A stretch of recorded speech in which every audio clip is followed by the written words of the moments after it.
Shalom friends, ఈరోజు బైబిల్లోని గొప్ప విశ్వాస స్త్రీ అయిన దెబోరా గురించి తెలుసుకుందాం. ఇశ్రాయేలీయులు దేవునికి విరోధంగా నడిచిన కాలంలో వారిమీద శత్రువులు బలంగా ఎదిగారు. ఆ సమయంలో దేవుడు దెబోరా అనే స్త్రీని న్యాయాధిపతిగా నియమించాడు.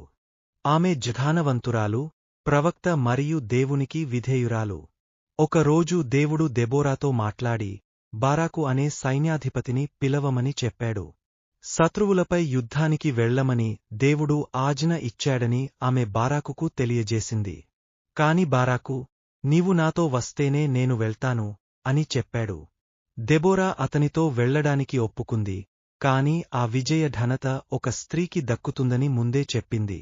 యుద్ధం ప్రారంభమైనప్పుడు దేవుడు ఇశ్రాయేలీయులకు అద్భుతమైన విజయాన్ని ఇచ్చాడు. శత్రు సేనాధిపతి సీసెరా పారిపోయి యాయేలు అనే స్త్రీ గుడారంలో ఆశ్రయం పొందాడు.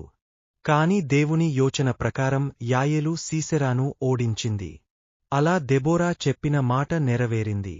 ఈ విజయం తరువాత దెబోరా మరియు బారాకు దేవునికి స్తుతిగీతం పాడి మహిమ చెల్లించారు. దెబోరా జీవితం మనకు ఒక గొప్ప పాఠం